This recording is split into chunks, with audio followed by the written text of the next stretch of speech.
Hello guys, and welcome to Tech Dose. Let's get started, shall we? Yeah? Yeah.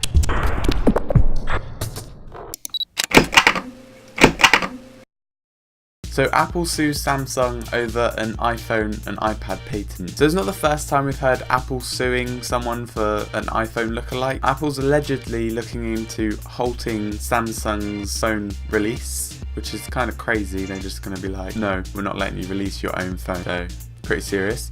And as well, they're seeking $1.3 million in damages, which I find really strange because it's like, what have they damaged? I would have thought it was just more like compensation because they broke the patent, and that's why the patent's there. It's been said that this will not affect the Galaxy Tab, so all the people waiting for the Galaxy Tab next month, don't worry. Yeah? Good. And you can check out the links below. On to the next story. Sony has announced a 4K projector.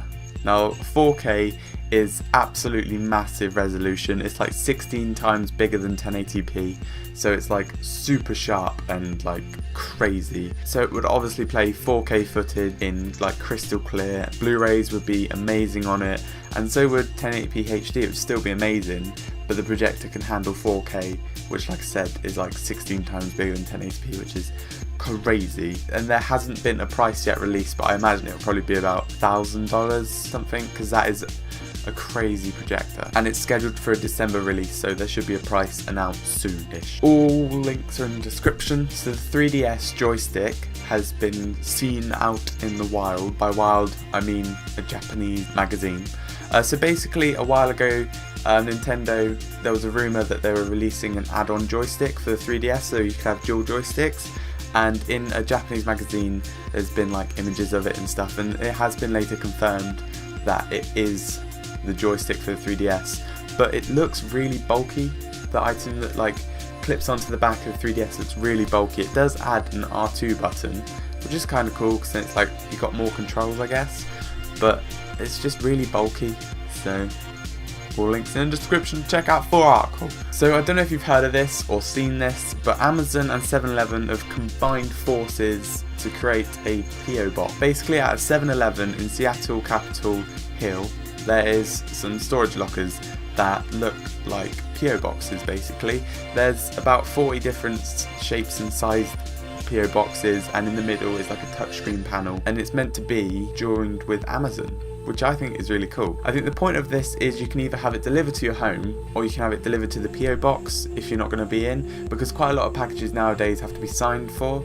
So if you're not going to be in, then they can't just leave it and they'll take it all the way back to their depot or your post office or wherever, and sometimes that could be really far away. So that if they just left it in the P.O. box, you could go sign on the touch screen and then give you a code, you open the P.O. box and take it. I don't think they're going to be P.O. boxes like you pay monthly for, which I think makes a lot more sense, because it would be a lot more convenient for them to pop it in like the closest sort of convenience store, and then you just sort of like, oh damn, I missed that, I can just walk up and go get it.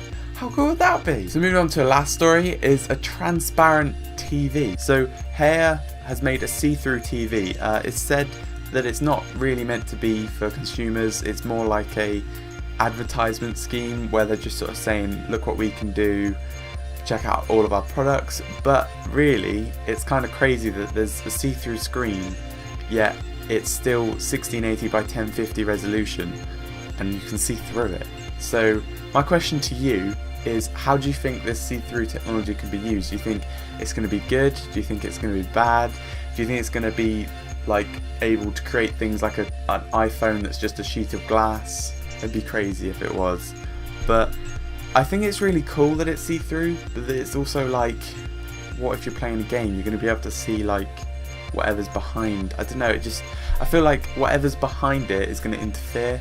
So it's just kind of feels a bit pointless at the minute, but I'm sure some company will be like, find something really clever for it. So, thank you for watching Tech Dose. Do you like the Amazon P.O. Box system? Do you think it would be cool? Do you think you'd ever use it? So don't forget to follow us on Twitter. Mine and Dan's Twitters are just like, they're just there somewhere. And you can also follow Dan on Google+. Thank you for watching. Don't forget to watch last week's Tech Dose, and au revoir, sayonara.